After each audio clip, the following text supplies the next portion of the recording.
Trollord Games. Join the fray. Hey, and here we are for Ask Me Anything. It's March, I think. It's April. April 13th. There you go.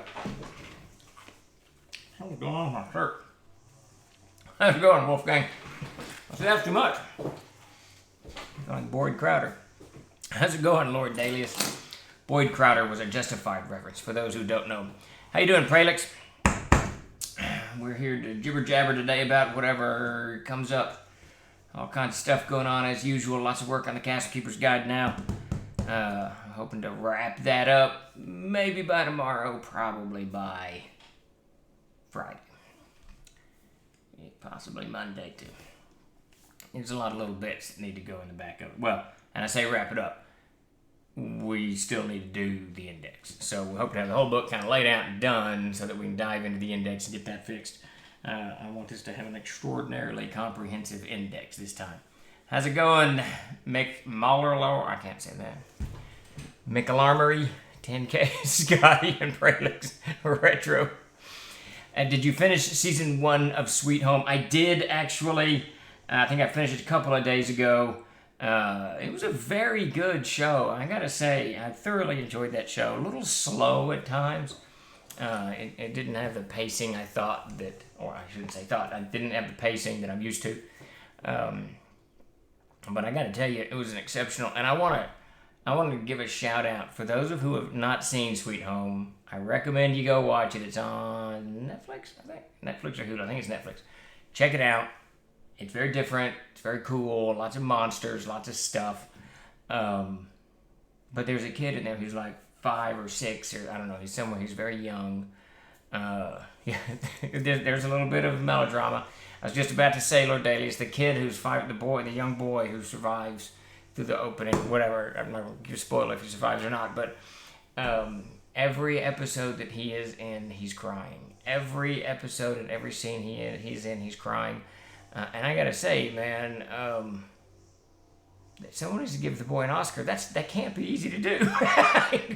It can't be every single scene that you're doing.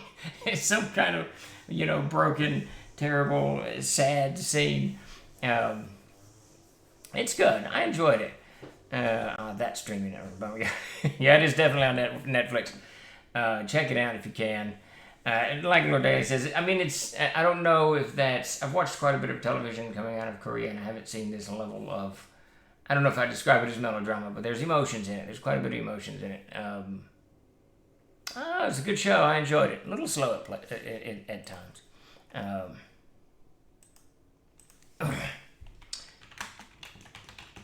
Hold on, gotta answer this question.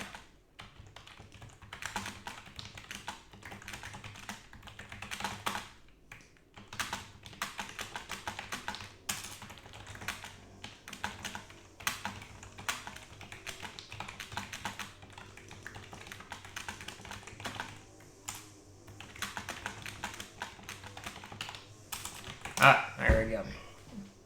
Action. There's action in it, but its focus is not action. So it's not, it's not one of those wall-to-wall action flicks. It's a lot of emotional encounters, discussions, and whatnot. And actually, I would go so far as to say it focuses on the characters more than it does what's going on behind the monsters and all of that other stuff. But even so, and I normally like really violent television. I normally like, very aggressive stuff. I enjoyed it. So, I'd recommend it. It can, like I said, it can be slow. I'm getting hammered with Skype questions.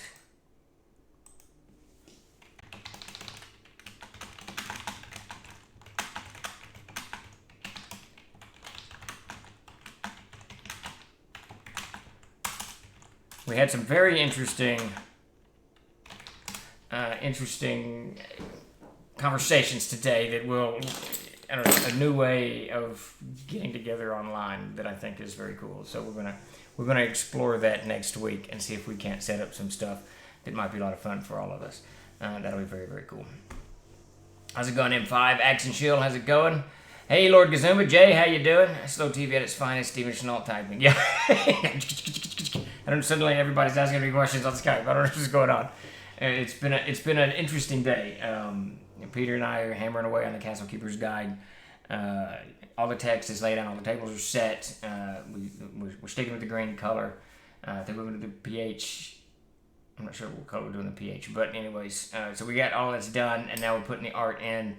I think we've got all, so we're doing full color pictures before each chapter head on the left hand side, and then your chapter will begin on the right, and all that's set and done. So now it's just kind of going in and making adjustments with the final picture. So I'm really hoping that we kind of hit an avalanche at this point that Peter and I do and start wrapping this sucker up. I want her done by Friday if humanly possible. I feel like there's something going on Friday though. And get that so that I can over the weekend and into next week tackle that index, get the index done, and she's ready to roll. That's what I want. I want this guy ready for print next week. Really is my plan. All right. Yes. Anyway, so we are here for Ask Me Anything, and I am Stephen Chenault, CEO of Troll Lord Games. Really, this is an open forum for any kind of questions you have about Troll Lord, the industry, my experiences, and our own company history, Kickstarters that we're working on, TV shows, movies. We frequently end up talking about TV shows and movies. I'm a huge fan of both venues. So, yeah, just ask any questions you have, and I'll do my best to answer it, even if it's industry-wide, currents that's going on, things that are happening. Whatever it is, and I will do my level best. And also, if you have not, please give us a follow. And we're doing a giveaway this afternoon at 4:50. What is that thing where the people they get the microphone and they talk into the microphone real quietly? Go, oh, what the hell is that? I don't even know what's going on. Did you make it to the mountains and you complete the book? I did not. Oh, I made it to the mountains, but things went horribly awry and we had to come roaring back quite quickly. So things were not done as I had intended for them to be done.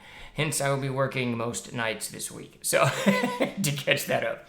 Have you talked about Zagging before? I have talked about Zagging before. I'll happily talk about it again. I just actually found another 4 Upper Works boxes when I was down the warehouse.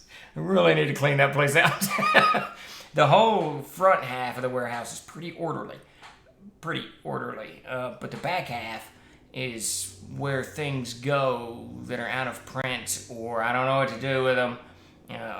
They just, Todd used to keep a pretty good library. Well, it's not really a library anymore. It's just a cacophony of just stuff. There you go. Let's see. A question. Any chance you decided on the background of the pages on the CKG, PHP, etc.? We've settled on the blue for the Castle Keeper's Guide, or the green. No, the green for the Castle Keeper's Guide. I got yard people outside. I can't help that noise. So hopefully they'll be done pretty soon. But we have it on the other two. The Player's Handbook is right at, as soon as we're done with the Castle Keeper's Guide, Peter and I are diving right to the Player's Handbook. The text is ready to be set. So we'll plunge into that, hopefully by midweek next week. I'm really hoping the index goes fast. And once we hammer that index out on the CKG, we're right on top of the Player's Handbook. And that'll be right in tune. Davis has finished all of the NPC class categories, all 26 of them, 27, whatever it is. And he's wrapping up the last piece of the NPC Almanac, which is the bartenders, the leather workers, the coopers, all that stuff.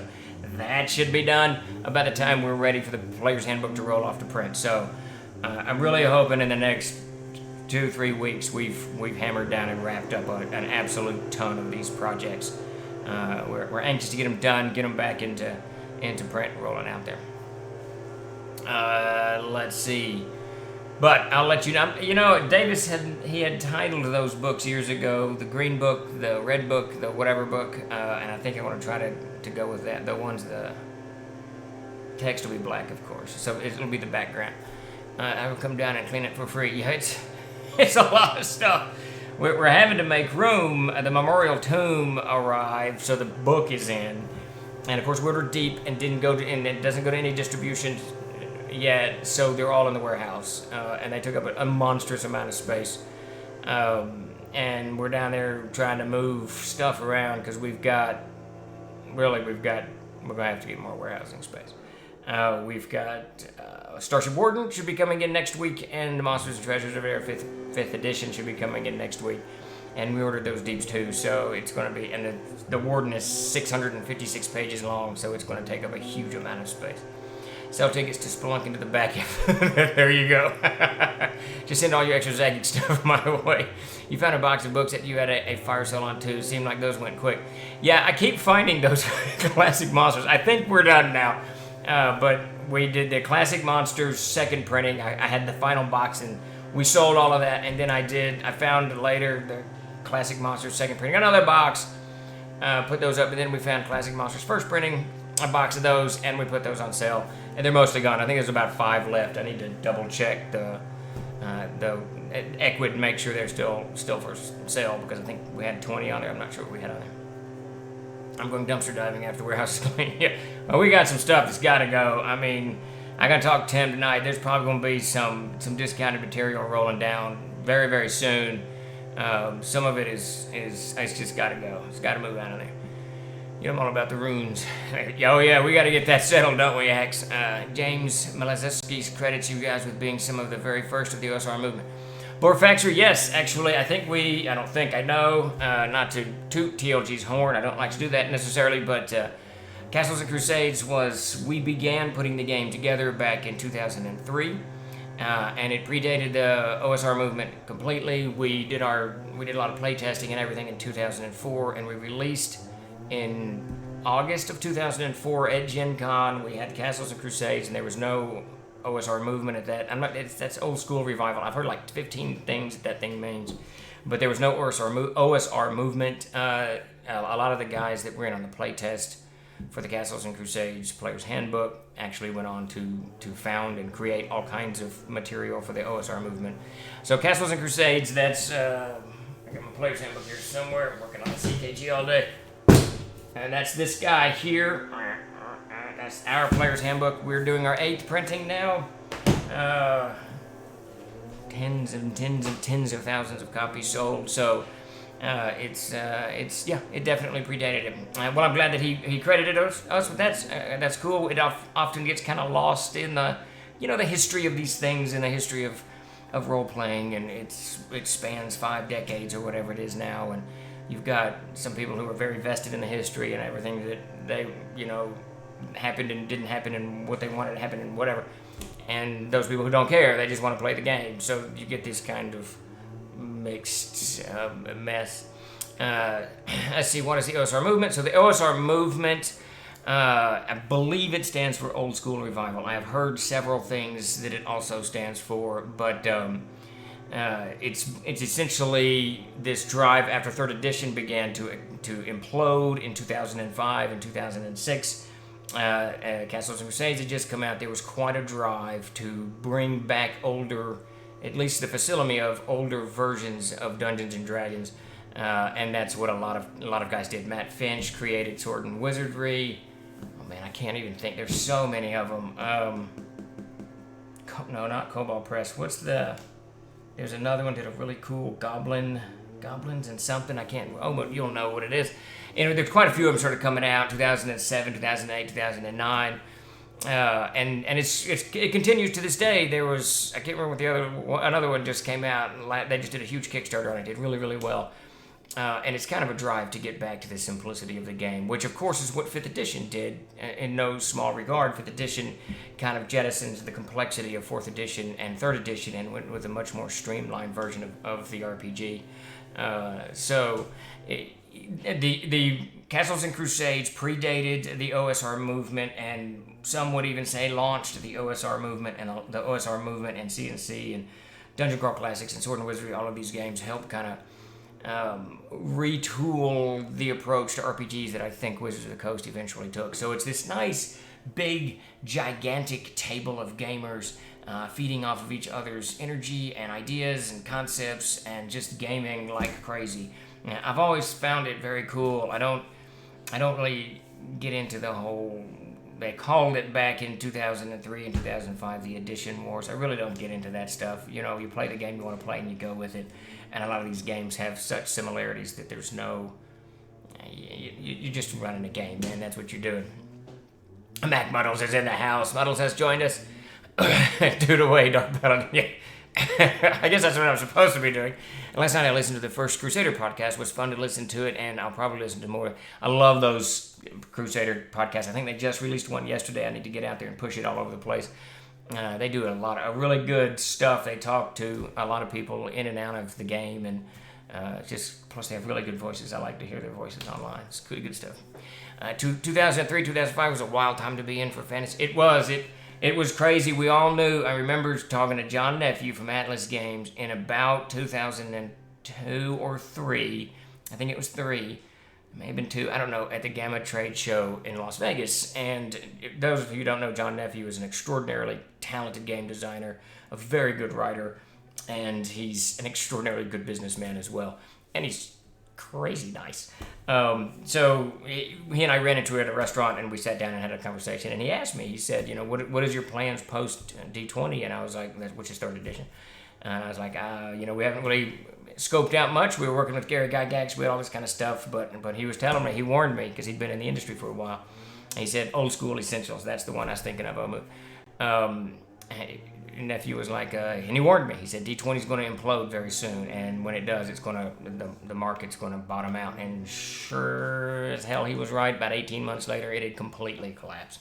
I mean, we went from the thousands to the hundreds in a span of 90 days. It actually caught the Book of Familiars was in the mix at the time when distributors started dropping orders on that thing like crazy. It bottomed out fast, very, very fast. But we had GFW, we had the Gygaxian Fantasy World Series, we had a whole bunch of Gygax stuff that we were selling, and I heeded John's advice and began pushing into this new direction. And of course, Mac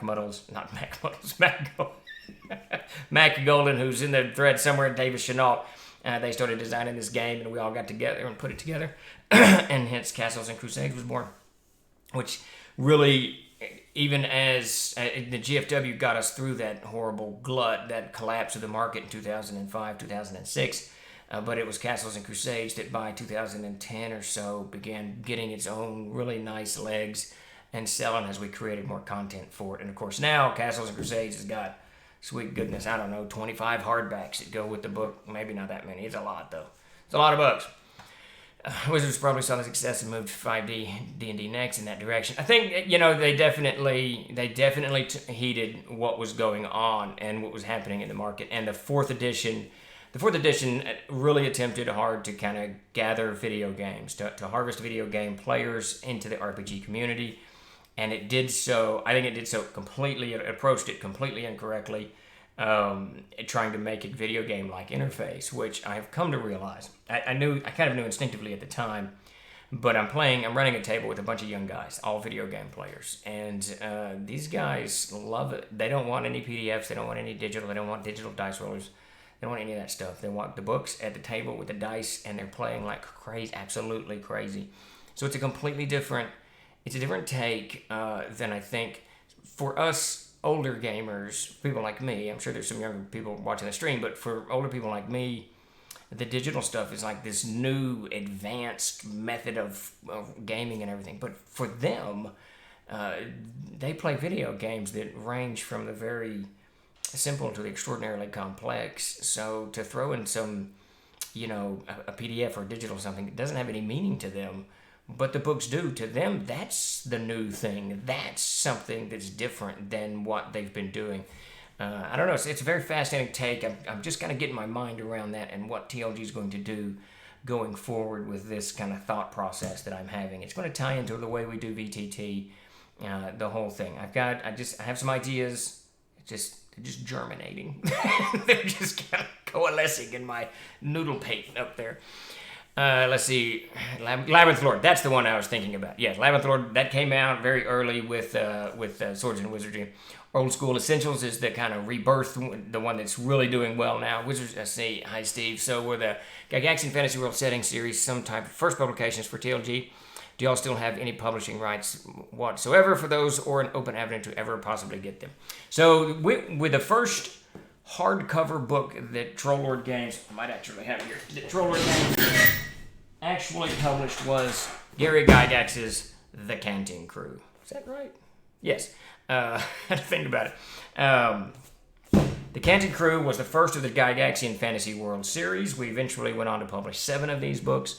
And they're really just how-to role-play. And it's not role-play per se, but things to help build your world. They're really world-building books is what I should call them. There's the Book of Names, the World Builder, Living Fantasy, and City A. There's just really good stuff. And there was like another 5 that we were working on, and the 3rd printing of the World Builder when Mrs. Gygax removed the licenses from us. But after Gary's death. As for, and that became a absolute, what is it? It was the flagship essentially at the time. Now CNC has become the flagship, but at the time, the Gygaxian Fantasy World Series was immune to market conditions. It continued to sell no matter what. It just did very, very well. What very few people know, this is a shout out to my very good friend Aldo Chiazzi and Gary Gygax. Aldo, this was the first book that Aldo used to seed his own consolidatorship, and he used the money from the sales on the Canting Crew to start his business, which is just cool. He's gone on to be an extraordinarily successful distributor, which is great. So thank you, Gary Gygax. But as for avenues in the future, you never know what's going on, what's going to happen with that material. Obviously, the licenses were pulled.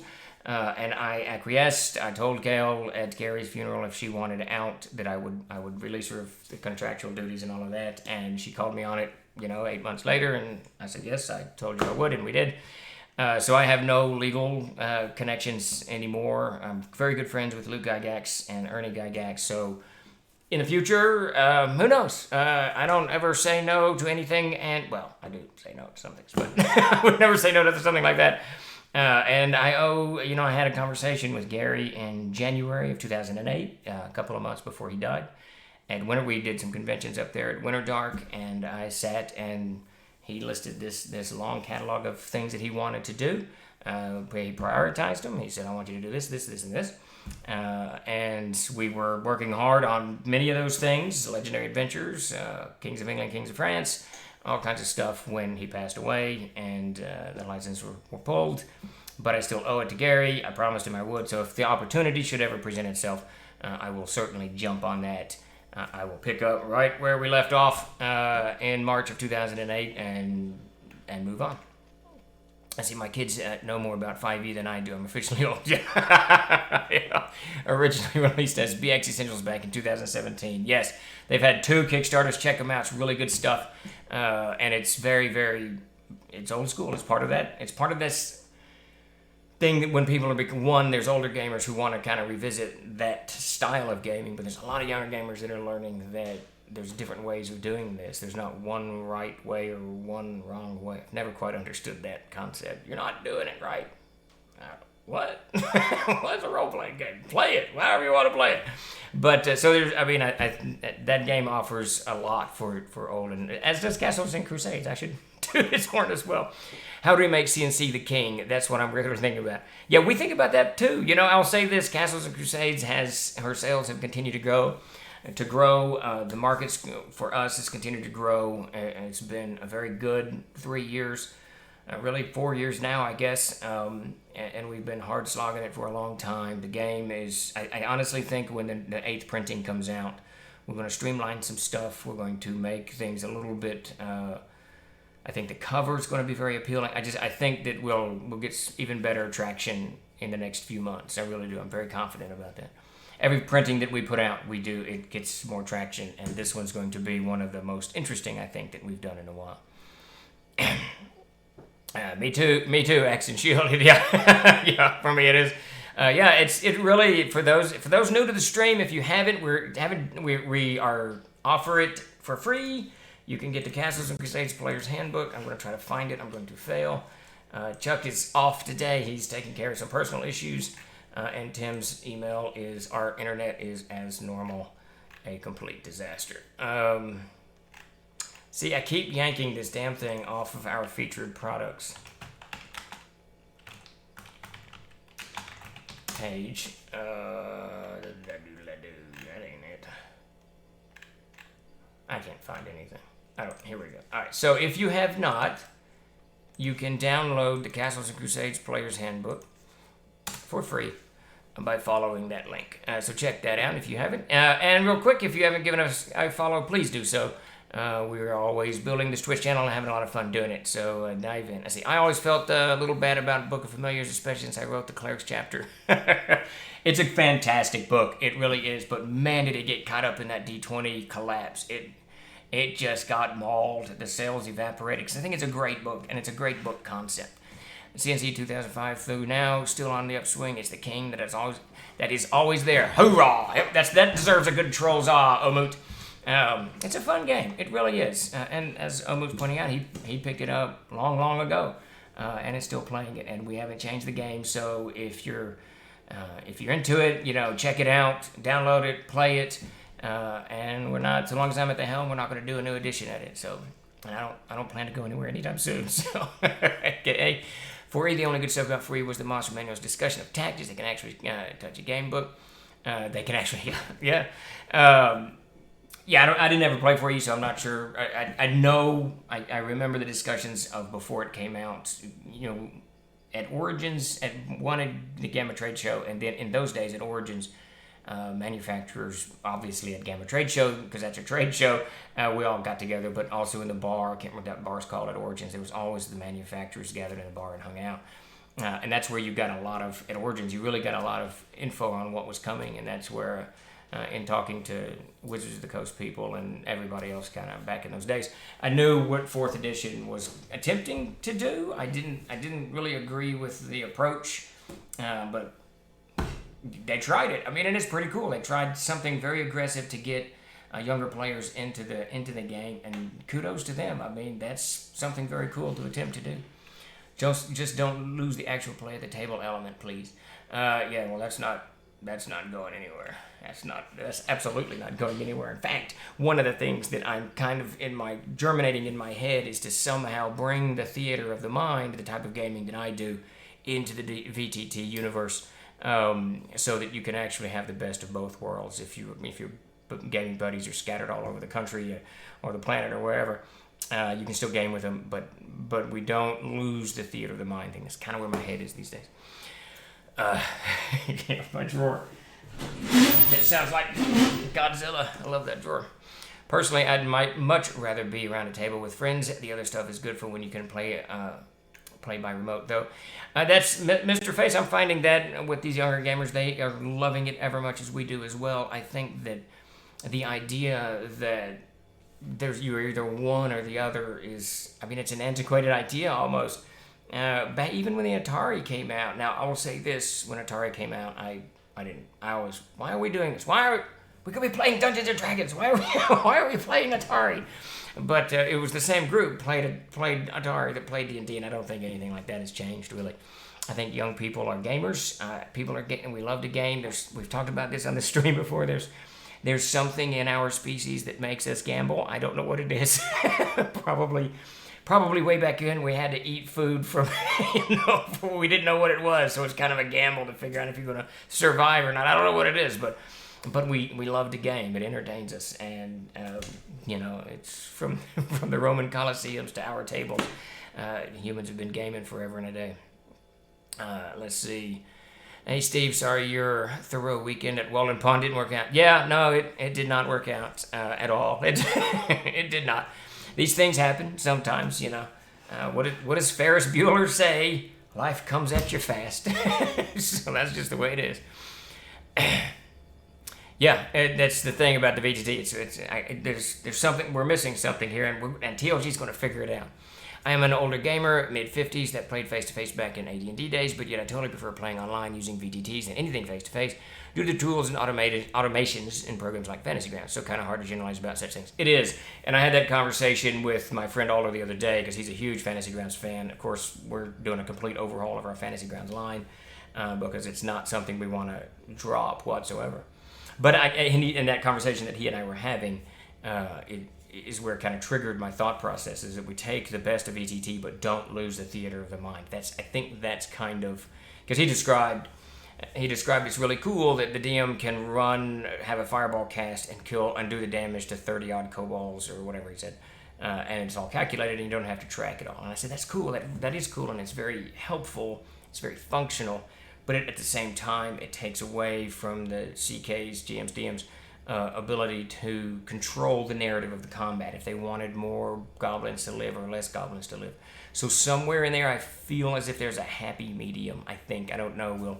We'll have to explore it more, and I really need to get on Fantasy Grounds and play it and see how it actually plays and see if my style of gaming, which some of you have seen on the stream here, or at Gary Connor, wherever I play, and a lot of us game this way. It's not just my style of gaming, but if it actually would, if we could meld it with a VTT in a certain way. It's very interesting. We had sunshine at 55 degrees on Sunday, and now I'm sitting on 10 inches of snow. That's Canada for you. It hadn't got hot yet, but it's coming. It's coming. The heat, we got about 2 more weeks, I think. The heat's going to settle in on us. I've got this, I'm a huge fan of grass. I love, not the grass you smoke, but the grass you grow. I guess you grow anyways. Lawns, huge fan of lawns. And I got this, annual bluegrass that has infested my zoysia. So I've been outside laying in the grass pulling weeds for weeks. It's kind of a sad statement.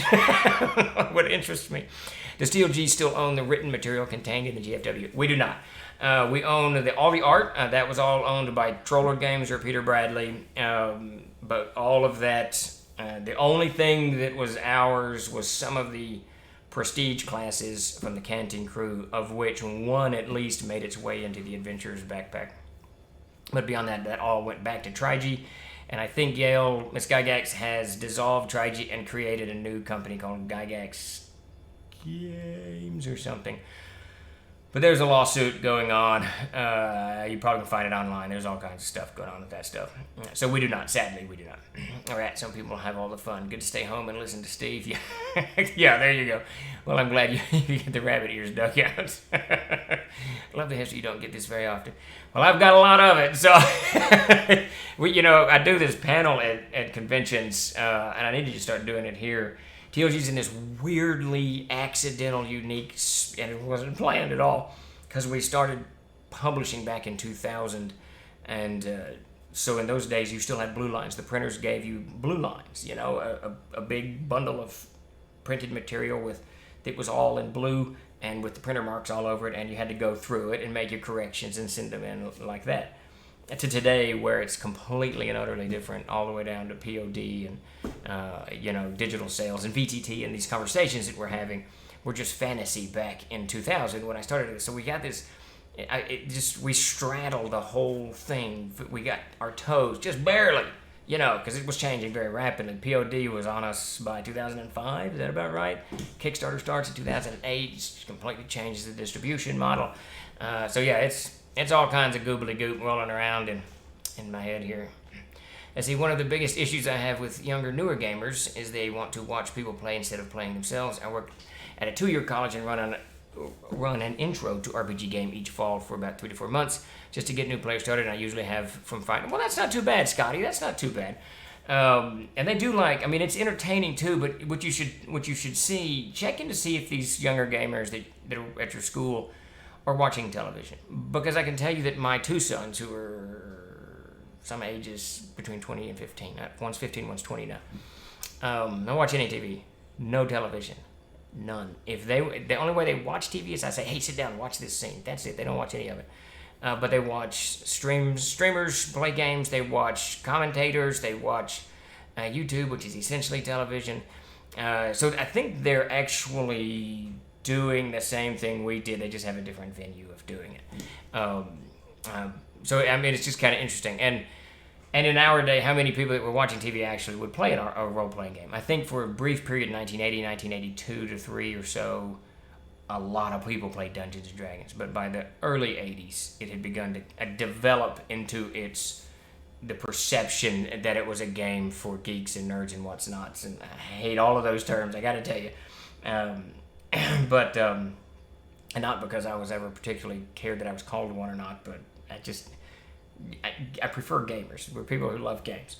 And I think that a lot of that actually was our own fault, and largely the store's fault, because the stores created this wall that novices by 85, 86, and I remember these conversations. If you went to a game store, if you didn't know, the games were complicated then, not so much in the rule sets, but in the number of books and all the machinations that went into the game. So if you went in without any prior knowledge about what these games were and talked to someone, you would quickly be, mobbed with the amount of so much information and so much excitement that it could easily turn you off. I mean, I don't know you guys, I have that that mental trick. If someone tells me, man, this movie's great, you're gonna love it, and then yammers on about how great the movie is for 3 days out, I'm not gonna watch it. It's just out of principle. I'm not gonna enjoy it for 4 or 5 years. Just whatever. So you get into this thing, I think, that we actually kind of accidentally ran off a lot of people and then began to kind of morph into this subclass of consumers that were playing this thing that wasn't. And I may be looking into that. I mean, I may not be looking that more realistically because it is an odd game, but I don't know. I just remember in the 80s, everyone seemed to have played it. Everyone my age seems to have played it. Very few stuck with it, but everyone seemed to, I played that once. That type of thing. When do we Vitro see the complete Assassin's? Yeah, Vic, that's coming soon. Not ever. Not ever. How's it going, last lap? I think the game setting is very important. Example, look at how much mileage we continue to get on Greyhawk. I am just starting to read the Codex Verde to get a feel for the setting. I'm glad, Stadler. It's the Codex Verde is a bit dense at times, but I hope you can weather through it. I tried when I created it. I tried to give the CK, DMGM, as much possible information as I could so that when they're playing running characters that are 1,000 years old or 400 years old, they can anchor this. And on top of that, there was tons and tons of adventure hooks, ideas, story arcs that you could just take and run with. But to do that, I needed to flesh out stuff. So it's a pretty involved setting. Hopefully you can get into it and enjoy it. I have been playing since 1977, and I laughed. I did not play D&D until about 2012. I have always GM'd it. That's funny. Yeah, you're like my brother. So I started in about 76, 77, somewhere around there. I really can't remember when. Davis started with the Brown books about 75, I guess, or something. Early on. Might have been 74. I don't know. It was a long time ago. I'd have to ask Davis. Davis is my brother, co-founder of Troller Games.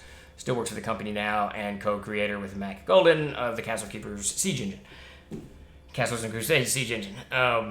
But Davis, he played D&D, and that's all I played was AD&D and Gamma Well. But Davis played any kind of RPG he could find, anything. I mean, back in the mailroom in the back are all of his books that I saved because he won't save things. And there's We Warrior Productions. There's just all kinds of stuff. There's something. What's the book? It's got a barbarian holding a dragon's head. Is that Dragon Quest? It's Dragon something. I don't know. That RPG. He loved that RPG. Rollmaster. All kinds of stuff. Yeah. So you probably enjoy Big Bar on 2. Yes, that's it. Omo. It's a great bar. Origins is a good show. It was a better show. I think it's kind of run into a few snags in the last couple of years. I think they're doing a live show this year. 4th edition, now brought to you by EverQuest and World of Warcraft. Yeah, there you go. I thought it was interesting that my son, when he was in the army over in Iraq and Afghanistan, they RPG'd all the time, and he said it helped him deal with all the stuff going on over there.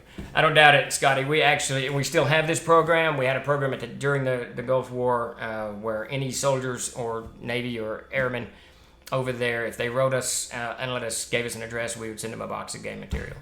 So we sent an awful lot of stuff to Iraq, a little bit to Afghanistan, and some to some naval ships. And we still do that. So if you know people in theater that are interested, just tell them to shoot us a line at productsupport@troller.com, and we will hook them up. All right, I think we're fixing to do the giveaway. I'm going to catch up on this, but everybody, anyone in the stream right now, we're going to post a link for something. I'm not sure what it is. We're going to post a link. Just go to our web store. Go to the store and download it, and you're good to go.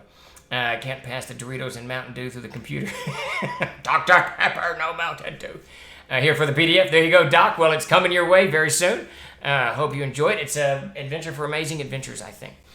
Let's see. Of course, buy Mountain Dew. I mean, talk to me. Yeah, there you go. Gamers are gamers. Always will be. You don't get stories like Tucker's, Kobolds, and Dread Gazebo or so online. No, you don't. Sure you do if you're still looking for the stories. Theater of the Mind on VTT. I have seen a neat mix of using a page for tokens to show everyone involved, but not a top-down battle mat. Still have to describe everything, but you have the VTT for handouts and remote stuff. See, that's chicory coffee. That's what I'm thinking. Something, a nice amalgam of both approaches where you don't lose theater of the mind, but you do manage to take advantage of the VTT, which has so many advantages and so much interplay that you can do. That's kind of where I'm thinking, and what to do with that thought process is the next step as we stumble forward. Because we're working with Fantasy Grounds, of course, we're overhauling that entire line. Shard role playing, we're working with them. Hal and those guys are great over there, and then we're Foundry as well. I think we got something going on with the Foundry. Who was the first caveman to eat a lobster? Was it a dare? I heard something weird about lobsters, Willie. Tim might be able to back me up. He's a Mainer. That lobsters were first used for prisoners or something like that. Can't remember. I don't eat crustaceans, so I don't know. How's it going, Kadora? Albera Rodeo. I mean, if that paladin used Google to see where Gazebo was, well, that would imply a smart paladin. That never happened. Man, harshing on the paladins.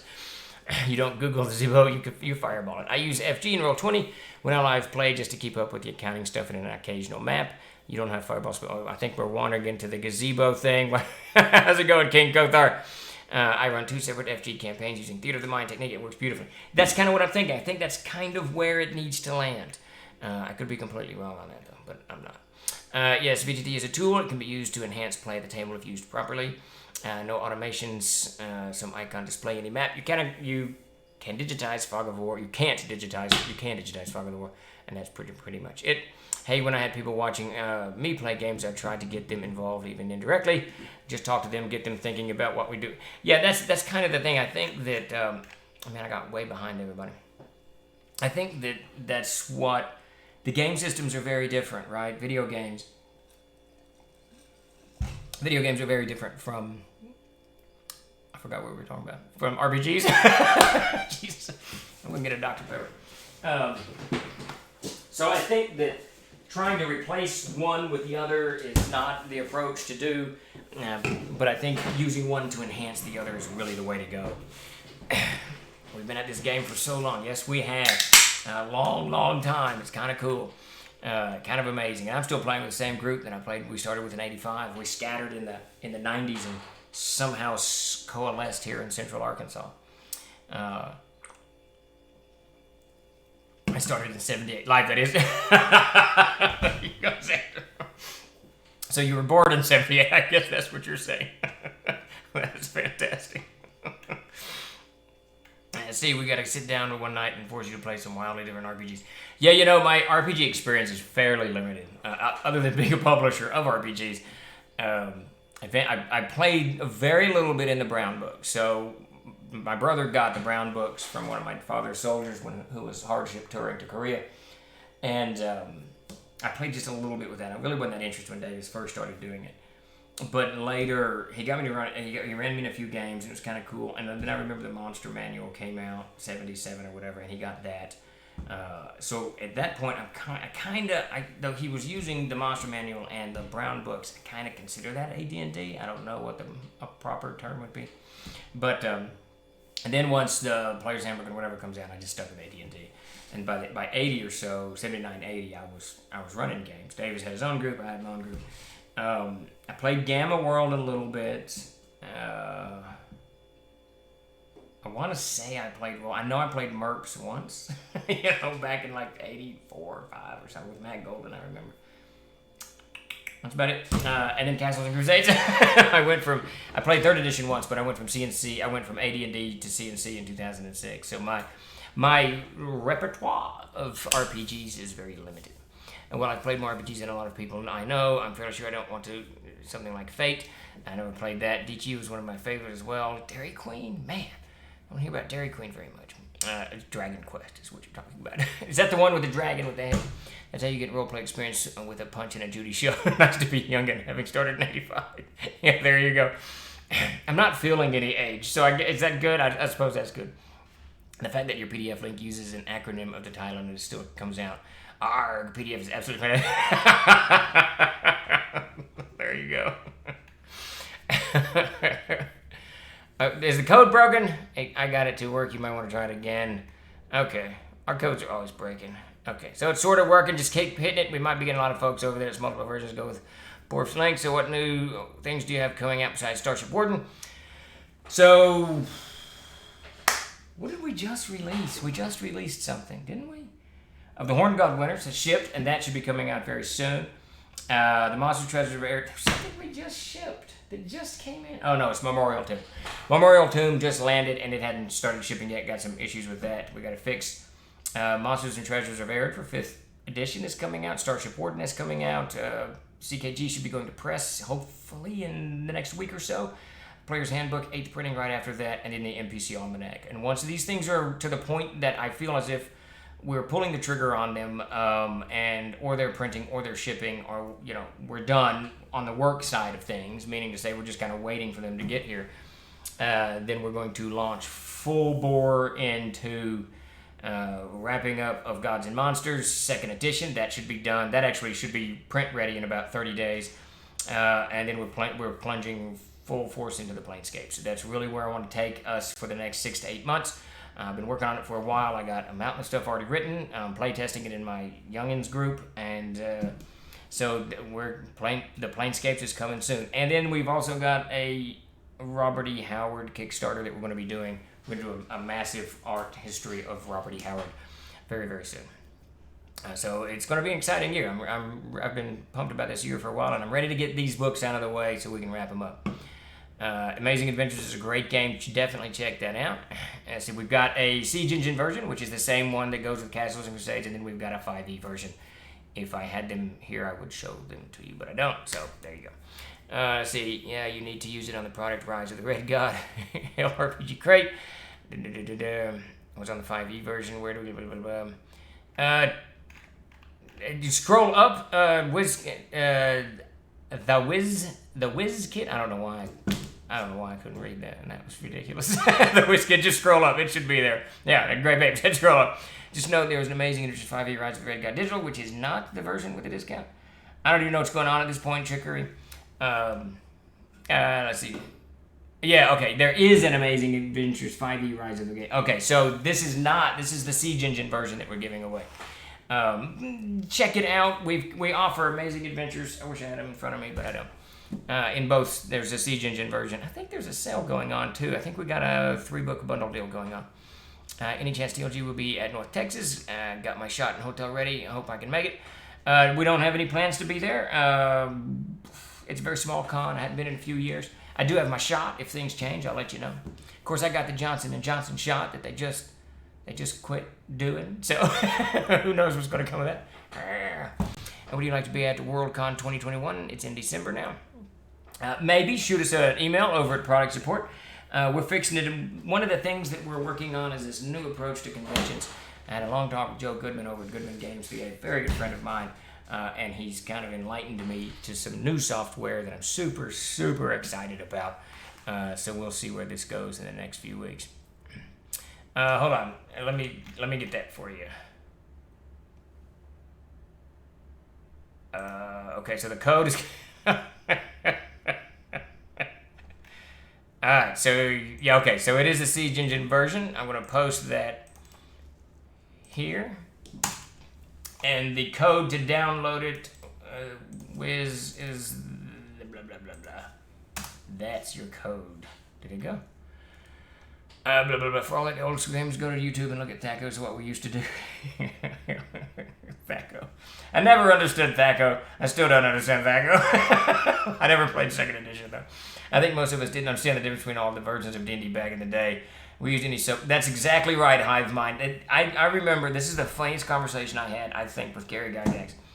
So when Castles and Crusades came out, of course, Gary Gygax was part of he read the rules as we did them. And I remember when we were doing some of the playtests, one of the guys, people were very excited about it, and there was a lot of conversations of what this game was and what it was going to develop into. So this is going to be like 2004, right? 2003, probably. And I kept getting this this comment that this is like the Moldvay version of Dungeons and Dragons. Man, back in the day, I didn't care about any of that crap. Whatever we could buy at Sears, we bought at Sears and we played it. We hackneyed it all together. We didn't, whatever. Whether because I know I had the red box. I didn't. I didn't buy anything. Davis bought everything. Davis had the red box and he had the AD&D books, and there was another box that was blue or something. And he just took whatever he wanted out of whatever, and then he began developing his own rules and all of that stuff. So I emailed Gary. I said, dude, I don't know what I don't know how to respond to this comment, because people keep saying that there's a Moldvay version, that this is like the Moldvay version of it. I had no idea what it was. And Moldvay was one of the editors who edited one of the box sets, and that's what people were comparing. Some people were comparing it to. It's the funny thing about C&C. We learned very, very quickly after its release, after the release of the Player's Handbook, that whatever version of Dungeons and Dragons you enjoyed, you could project that onto Castles and Crusades and play that game almost the way you wanted to. Castles and Crusades is very malleable.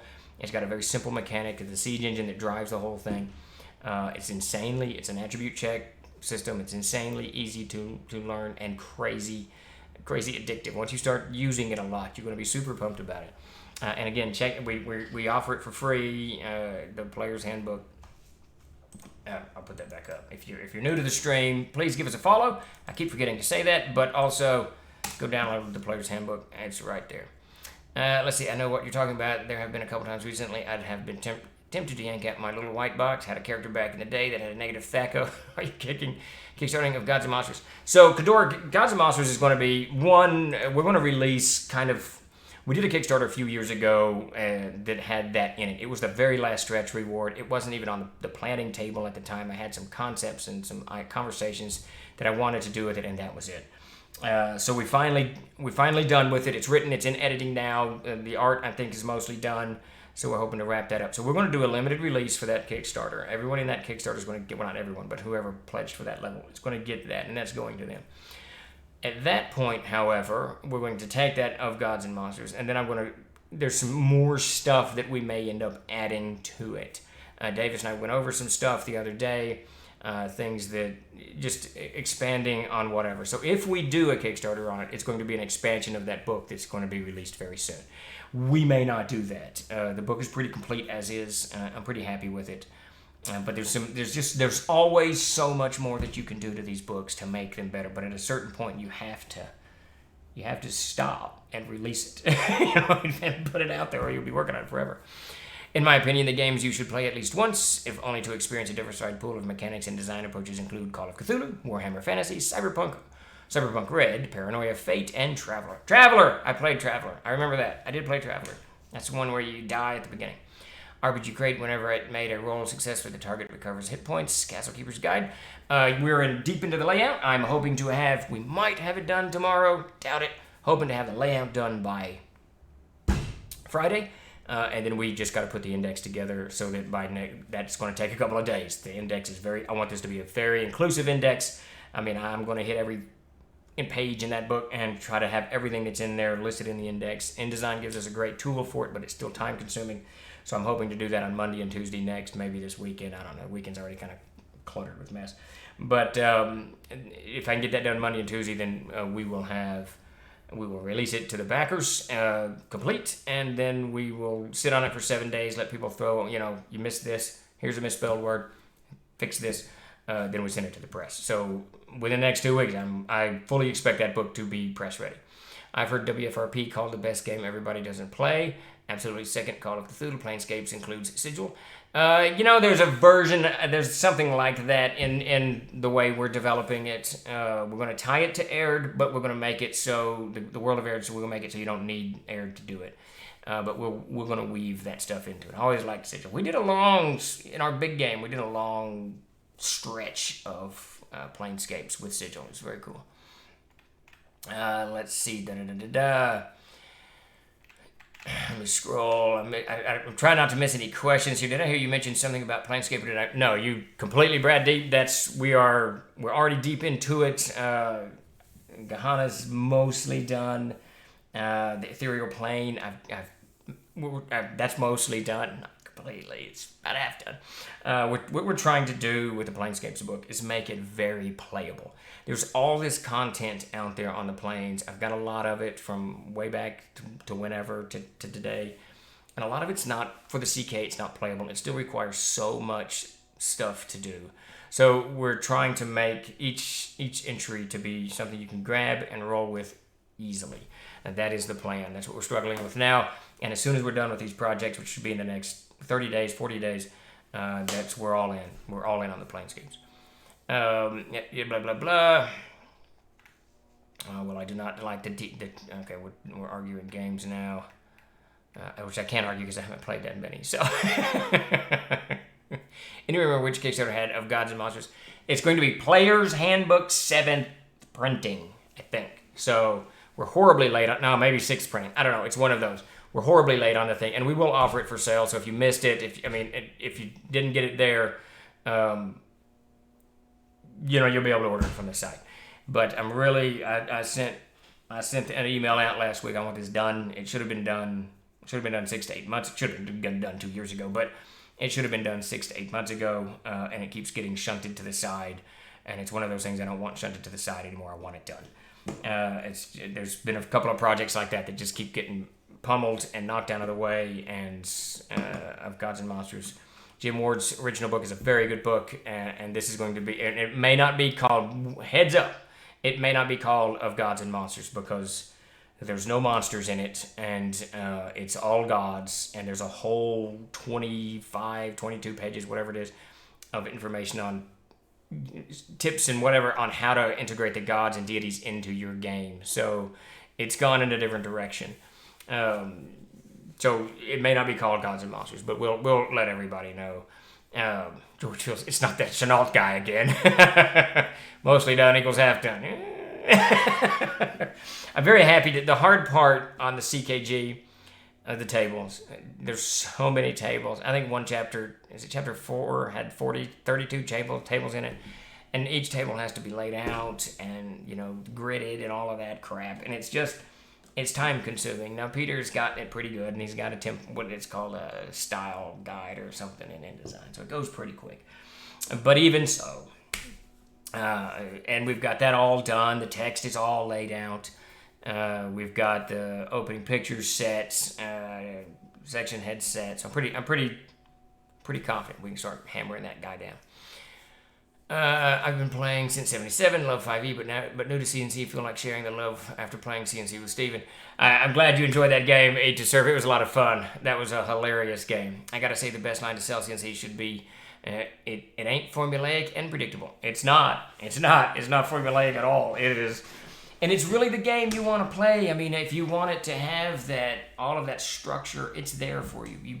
You can do it yourself, or you can use the Castle Keeper's Guide, or even take elements from other games and import them to Castles and Crusades. But if you game kind of like I do, which is a lot of freewheeling stuff, then you don't need all of that. So the Siege engine that Mac and Davis created, the core of the game, the kernel of the game, is just, and I won't toot its horn, I guess that's my job, but it is just a good game. It is a really good game. The line of Gods and Monsters is a reference to Bride of Frankenstein when the villain of the movie proposes a toast to a new world of Gods and Monsters. Was this intentional? No. I came up with the title Gods and Monsters a long time ago. I don't know. It wasn't from Bride of Frankenstein. I've certainly seen that movie, but I liked the idea because I think where it really came from, it originated, I was going to do Of Gods and Monsters of Aird, because in the world of Aird, there are monsters. So in the big picture of gaming, right, you've got your monster books, and aside from dragons and maybe some demons, there's very few monsters that 25th level characters can fight and not annihilate. So the concept was, and I still haven't done it, in the world of Aird, there are certain monsters that are epic in scale, that are almost gods, but they're not quite gods. So the idea was to tie these two concepts together so that when you're playing epic level play and you're above 18th levels, that you've actually got the meat of something that you can take as a CKGM and run with it. So that's where the title came from. I wanted godlike monsters, but not god monsters. I don't want the Kraken. I wanted something in between. It worked for me. That's odd that it's not working. Deities and demigods. Alright, yeah, so yeah, just keep trying that thing. It should be working. Tim's not telling me anything about it not crumbling. Godzilla. Man, I still gotta see that movie. I gotta see Godzilla vs. King Kong. I know it's out. I gotta check it out. It hadn't popped up on Apple TV yet, which is a little annoying. Yeah, don't give me any spoilers. Don't tell me. It's dumb as stuff, yeah. I love both of those characters. For those of you who've been on my stream, I'm a huge King Kong fan and I'm a huge Godzilla fan. Both play a massive part of my childhood. I had models of Godzilla and I loved all of that stuff. So these two fighting, this should be fun. It'll be a lot of fun. It's a Tarrasque. Everyone rolling it. Yeah, there you go. Well, that's just it. I mean, there's not many monsters like that when you're running a game. And I actually have this problem. My big game that we started in 1985, they're 27th level or something like that. There's nothing, right? There's nothing in the books for them to tackle. And now the party I've been running since 2006, they're 15th, 16th level. And there's really not a lot there. There's just not a lot there. The problem with scale is that a lot of writers equate high level to large size, eventually creating world leaders. Exactly. Level for characters never equals size, though, so scaling monsters the same as characters is a natural evolution we tend to ignore. A 25th level skeleton, ancient, for example, just might look like a normal skeleton, adds risk and surprise. You're dead on. You don't want, and that's sort of what these monsters that I've created some. You can check in the inventory of A, the Koala Beast is one of them. Where these monsters are not world-destroying monsters. And I think that's one of the themes that you should not... That's one of the themes that you should not pick up and run with if you're running high-level games. Once, you can do a world-ending event once. Beyond that, there should be other things that the players do. And it's got to be more than, picking a lock. Open his chest when you're 25th level. If you can't pick a lock at 25th level.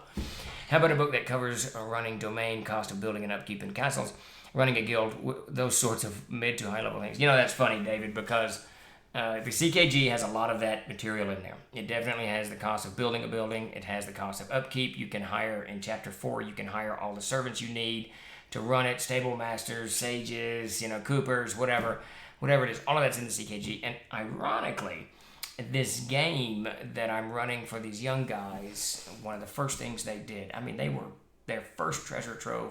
They spent it on creating a guild, the Guild of the Red Cloak, and they've now got 4 guild houses. So I actually, and the question every Sunday when we sit down to game, the question is, how many more people have joined the guild, and how much wealth has the guild generated? And so I've created this siege check thing where the player rolls to see how successful his outreach was, and then they build it from there. So I've written those up. That will go in chapter 10, I think, of the Castle Keeper's Guide. So the CKG is one of those books where we touch on a whole lot of that material to feed you that, just to give you at least the bare bones, to get started, to get all that stuff going, and because that is the mid-level stuff. So if you haven't got the CKG, I'd recommend you get it. You can't buy it in print, of course, because it's out of print. We are wrapping it up hopefully this week and next week with a much expanded index. And then we'll get that out to you 5 weeks, give or take. I'm running into yearbook season, so the printing is going to get kind of goofy here very soon. Are there going to be any more Codex books in the next year? There's 2 that have landed on my desk. It's the Korean mythologies and the Chinese mythologies. I'm not sure what the Latinized titles are going to be on those, and that's Brian's purview. Purview, is that right? Whatever. But yeah, so I'm hoping those are part of what's coming. So the idea is of Gods and Monsters, whatever that's going to be titled. Gods and Monsters of Air, that's going to be titled that. The Planescapes book. Then we've got some Amazing Adventures crossovers going on. The Amazing Adventures is the Siege Engine, or the pulp version of Castles and Crusades, the modern version, I should say, of Castles and Crusades, multi-genre, really. You can do it with anything. So we're going to do some crossover with that. We got expansions on Amazing Adventures. So all of this is kind of this mythological planescapes, extraplanar, interplanetary type stuff is going to be our focus here in the next couple of months. And hopefully in the midst of all of that will be the Mythos series. For those not familiar with it, we've released 6 in the Mythos series, the Codex Keltarum, Codex Germania, Codex Nordica, Codex Slavorum, Codex Egyptium, and Codex something else, Classicum. So we released these, and they're just they just give you overviews of what's in the of these mythological whatevers, pantheons, so that you can bring them to your game. And we've got, like I said, the Korean and Chinese coming online very soon. The books are done. They need edited, cleaned, and all that crap. But let's see. Any chance of a combined Dungeoneers Wilderness Survival Guide for CNC? You know, I absolutely loved those books. When those two books came out, especially the Wilderness Survival Guide, it became as important to me when I'm running a game as the monster book. Absolutely loved those. You know, we touch on that stuff, just barely touch on that stuff in the Castle Keeper's Guide, but that's an interesting concept, George. That's a really interesting concept. I really like that idea. Exploring that and expounding on all of that, taking that material and just kind of, you know, rolling it out. Because I absolutely love those books. I really did. Does CNC have vehicle combat mechanics, specifically ship? I have not found a set of rules for fantasy ship-to-ship combat I like. At Chicory, we do not yet, but Jason Fay has them written. I know that. He has for a long time wanted to do a seagoing pirate supplement, which would have all of that in there, and the CKG touches on those types of ships and whatnot, not with any kind of real battle rules. But I'm not sure where we are on those. To be honest with you, I'd forgotten about him until you mentioned it. So, but I know that Jason has this long list of things that he has to do, that he's working on. And one of the things that we're going to do as soon as the CKG and PHB are out of my hair, Jason and I are going to sit down and prioritize what he's doing. And we'll see. And that would be a nice supplement to slip in, actually. Because I think he's written it. I think it's done. I think it just needs play tested and all of that mess. That would be amazing. I remember introducing the idea of dogs and saddlebags to help carry loot, and the players loved it. Yeah, I absolutely love those books. Just the idea of being more self-sufficient for long hauls. George Fields is full of ideas. Will there be a Codex Mesoamerica? So, Epi, on those, we probably will do. I've talked to Brian about that. We probably will do the Mesoamerica stuff, Aztec, Inca, and Mayan. And we probably will not do the Native Americans that, the Plains Indians and whatnot, because there's so many people who still practice that religion, and it's a very much part of their culture. So I don't really want to. I don't like to do real world. I shouldn't say real world, but you know what I mean. I don't want to do stuff that's still a very much vibrant part of our own society. I think it's a little rude. So we're probably going to do a Mesoamerican one. I know Brian has talked about it, and honestly, the Mesoamericans looked badass. They almost looked as cool as the Egyptians, and they almost look as cool as the Plains Indians. So I would absolutely love to have just that. They just looked cool. They just looked cool. Everything about them just looked cool. The jade, the colors, the squares, the rectangles in their dress. Absolutely love that stuff. Brightwing, ask it again. I think I missed it. As he asked, Cincy, are there rules to create new classes in your system? So in the Castle Keeper's Guide, we cover that. There's a whole section in new classes. It's 3 or 4 pages. It kind of gives you some pointers on how to do it and what to do. So yeah, it's in there. Now, it's not going to be a complete class or race creating, mechanism, but it's definitely going to give you the directions to go and on how to do it.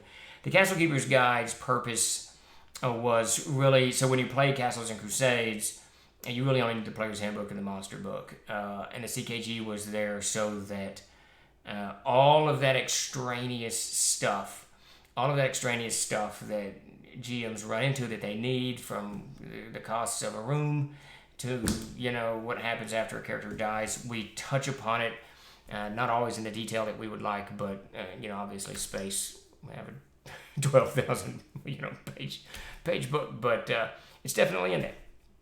So hopefully that serves your purposes. In Castles and Crusades, class creation, it can be very fun. I mean, you look at the Player's Handbook or the Adventurer's Backpack. There's 23 classes to build your examples off of and roll with. And the only thing that we try to do when we're creating castles is not classes is not stomp on another class's class abilities. That's kind of the main ones. That's kind of what we try to do. Yeah, George, I got to go here pretty soon. I'll come in. Don't dash my hopes on Codex Christi and 𝚃𝚘𝚕𝚔. Yeah, we're not doing any of that. Amazing Adventures also has a nice system to create new classes. There you go. Amazing Adventures would be a good dive into that. Codex Insectivus. I think you touched on this previously, but I'm drawing a blank. Where does one find runes for the Rune Mark World Anvil? So we created the runes, the actual written rune for the Rune Mark class, only for the Winter runes, and a few of the Eridian runes. The rune spells themselves, now we haven't gone on to create runes for all of them. That is in the works with Axe and Shield, actually. The great guys over there. But the rune spells themselves for the Rune Mark are found in the Player's Guide to Erd and the Adventurer's Backpack. Now, that's it. All of them. So that's the Blood runes and the Winter runes, and then a smattering of others. I've already written 160 new rune spells, and those will be appearing in the Adventurer's Spellbook that should be out in the next month or so. The book's laid out. I got to go in and tweak a little bit, and we got to get some of the runes put in there. And so you're going to have a spellbook that's got all of the spells from the Player's Handbook, all of the spells from the Adventurer's Backpack, all of the rune spells, all of the spells from the Elemental's book, Amazing Adventures, and all the other kind of stuff in one book, in one source, so that your spellcaster, whether they're arcane, divine, or rune, has everything at their fingertips. So it'll be good. Good to go. All right, I think that's about it for us. Codex Templar, there you go. We're a little bit over, but I'm glad. Thank you all for showing up. I hope you enjoy the downloads. And please, we do GM's Tricks of the Trade. Please join us on Thursday. We do GM's Tricks of the Trade, 4 o'clock, the same channel. And we'll be back next week, Tuesday. And I believe we're going to have Satine Phoenix and her husband, Jamison Stone, to discuss their new Kickstarter, the Bards. And we go way back. So Satine was one of the very first people that interviewed me about Gary Guy Gags. It was very cool. So she did it for a podcast or something. I can't remember. It was a long time ago. But at any rate, join us next week, Tuesday at 4 for all of that, and then this Thursday at 4. And you all have a great, fantastic evening and a great rest of your week. Stay safe and all that. And take care. We'll see you later. All right, I got to figure out how to stop this craziness. There we go. All right, take care, everybody.